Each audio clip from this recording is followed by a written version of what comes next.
સુરતમાં અક્ષય તૃતીયાના અવસર પર સોના ચાંદીની ખરીદી થઈ રહી છે। ખાતરી છે સોનું ખરીદવું શુભ માનવામાં આવે છે। સોનાની વર્ષો જૂની ખરીદીની પરંપરા પર મોંઘવારીનું પાટું પડ્યું છે। આ વર્ષે અક્ષય તૃતીયામાં સોનાની ખરીદી 40 થી 50% ઘટાડો નોંધાયો છે। સોનાના ઊંચા ભાવોના કારણે એડવાન્સ બુકિંગમાં પણ ઘટાડો નોંધાયો છે। સુરતમાં સોનાના 10 ગ્રામનો ભાવ 92,000 રૂપિયાએ પહોંચ્યો છે।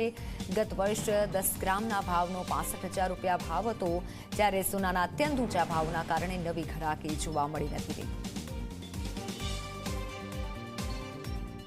આજનું અખંડ મુહૂર્ત અક્ષય તૃતીયાના મુહૂર્તમાં લોકો અમે બધા જ્વેલર્સે સવારના 7:30 વાગ્યાથી શોરૂમ ઓપન કરેલો છે। લોકો સવારથી ખરીદી કરી રહેલા છે। જેનો લોકોએ આગળથી બુકિંગ આપેલા હતા એ લોકો આજે ખરીદી કરી રહેલા છે। સોના ચાંદી તથા હીરા ત્રણેયમાં વેપાર થઈ રહેલો છે। આજનું ઓવરઓલ જોવા જાય તો જે લોકો ગત વર્ષની સરખામણીમાં આ વર્ષે સોનાના ભાવમાં જે રીતના ઉછાળો આવેલો છે, આ વખતે 65,000 રૂપિયા સોનાનો ગત વર્ષે ભાવ હતો, જે આ વખતે 99,000 રૂપિયા 10 ગ્રામનો ભાવ છે। ગયા વર્ષે અંદાજિત 65,000 થી 70,000 વચ્ચે ચાંદીનો ભાવ હતો, જે અત્યારે 99,000 રૂપિયા ચાंदीનો કિલોનો ભાવ છે।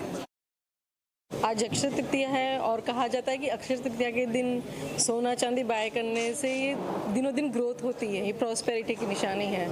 तो चाहे सोने का भाव जो भी हो, लेकिन आज के दिन खरीदने का रिचुअल है, तो हम लोग ये परंपरा आगे फॉरवर्ड कर रहे हैं। तो इसलिए आज के स्पेशल डे पे मैंने यहाँ से एक सेट लिया और चांदी के एंकलेट्स लिए हैं।